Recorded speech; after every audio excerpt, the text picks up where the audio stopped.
நேற்று மலாக்கா ஆயர்குரோவில் உள்ள ஓர் குளிரூட்டப்பட்ட உறைந்த இறைச்சி கடையில் சரியான மலேசிய அலால் சான்றிதழ் பெற்றுக்கொள்ளாமல் தனது பெயர் பலகையில் அலால் என்ற சொல்லை பயன்படுத்தியதை கண்டறிந்ததை தொடர்ந்து அதிகாரிகள் சம்பந்தப்பட்ட கடையில் அதிரடி சோதனை நடத்தினர். உள்நாட்டு வர்த்தகம் வாழ்க்கை செலவின அமைச்சு KPDN, மலாக்கா இஸ்லாமிய விவகாரத்துறை ஜாயிம் ஆகிய இரு ஏஜென்சிகளும் இணைந்து நடத்திய இந்த சோதனை நடவடிக்கையில் அங்கீகரிக்கப்படாத ஹலால் முத்திரைகளுடன் கூடிய 28 கிலோவுக்கும் அதிகமான உறைந்த இறைச்சி பறிமுதல் செய்யப்பட்டது.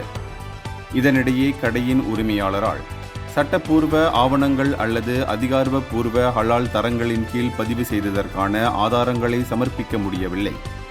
மேலும் அந்த கடை சரிபார்க்கப்படாத எடை கருவியை பயன்படுத்தியதற்காகவும் அபராதம் விதிக்கப்பட்டது.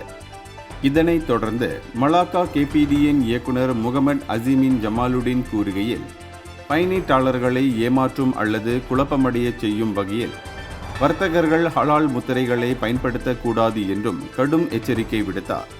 அது மட்டுமின்றி இந்த அமலாக்க நடவடிக்கைகள் தொடர்ந்து மேற்கொள்ளப்படும் என்றும் அவர் உறுதியளித்ததுடன் பொதுமக்களும் சமூக பாதுகாப்புக்காக சந்தேகம் உள்ள எந்தவொரு தவறான செயலையும் உடனடியாக புகாரளிக்க வேண்டும் என்றும் கேட்டுக்கொண்டார். இந்தியர்களின் இதய குரல் மக்களோசை.